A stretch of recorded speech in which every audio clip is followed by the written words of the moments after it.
तर या सगळ्या बद्दल आपण चर्चा करणार आहोत आजच्या बडे मुद्देमध्ये। छत्रपती शिवाजी महाराज महाराष्ट्राची अस्मिता आहेत, पण या अस्मितेभोवती अनेक वादांचं मोहोळ उभं केलं गेलं, अगदी जन्मापासून मृत्यूपर्यंत। हे वाद लोकांच्या भावनेशी निगडीत आहेत, त्यामुळे स्वाभाविकच लोकांच्या भावना तीव्र असतात। वाघ्या कुत्र्याच्या बाबतीत तेच घडलं। रायगडावर छत्रपती शिवाजी महाराजांच्या समाधीसमोर वाघ्या कुत्र्याची समाधी आहे। ही समाधी हटवण्याची मागणी होतीये। संभाजीराजे छत्रपतींनी केलेल्या मागणीला संभाजी भिडे गुरुजींनी विरोध केला, त्यामुळे हा वाद चिघळण्याची शक्यता आहे। वाघ्याच्या समाधीचा वाद चिघळला। वाघ्याच्या वादात संभाजी भिडेंची उडी। वाघ्याच्या वादावर प्रकाश आंबेडकरांचंही भाष्य। संभाजीराजे छत्रपती पडले एकाकी। संभाजीराजे छत्रपतींनी रायगडावरील वाघ्याच्या समाधीला हटवण्याची मागणी केली, त्यानंतर वाघ्याच्या काहीशा शमलेल्या वादानं पुन्हा पेट घेतलाय।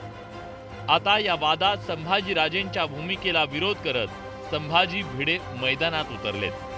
ते चाललंय ते संभाजीराजे भोसले जे बोलतायत ते चूक आहे,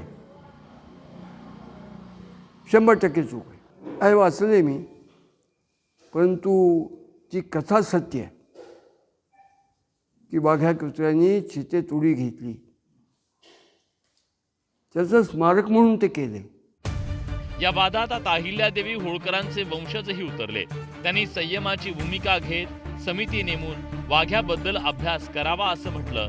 शिवाय वाघ्याची अडचण आहे की होळकरांनी दिलेल्या निधीची, असा सवाल वंशज भूषणसिंग राजे होळकरांनी विचारला।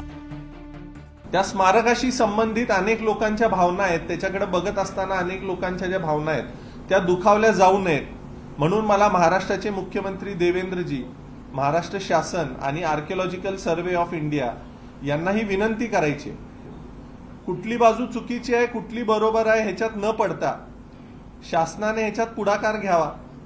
ह्याच्यामध्ये एक समिती नेमावी, त्या समितीमध्ये दोन्ही बाजू ऐकून घेतल्या जाव्यात। एका बाजूला संभाजी ब्रिगेडची अतिशय आक्रमक भूमिका, तर दुसरीकडे धनगर समाजाचा आक्षेप। असा वाघ्याच्या वादाला जातीय रंग येत असताना वंचितचे अध्यक्ष प्रकाश आंबेडकर यांनीही दोघांनी भांडण मिटवावं अशी भूमिका घेतली, तर उद्धव ठाकरेंनीही समिती नेमण्याची मागणी केली।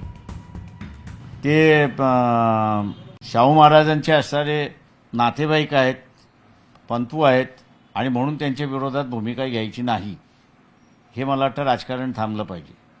उद्या प्रकाश आंबेडकर सुद्धा असणारा देशाच्या विरोधातल्या कायद्याच्या विरोधात भूमिका घेत असेल तर त्यालाही तुम्हाला आतमध्ये टाकण्याची हिंमत असली पाहिजे। रायगडावर छत्रपती शिवाजी महाराजांच्या समाधी समोर असलेल्या वाघ्याचा पुतळा काल्पनिक की ऐतिहासिक, यावरून दोन्ही बाजूंनी दावे प्रतिदावे केले जात आहेत। या वादात आता संभाजी भिडे, होळकर, आंबेडकर यांच्या भूमिकेनं संभाजीराजे छत्रपती एकाकी पडलेत का, असं चित्र निर्माण झालंय।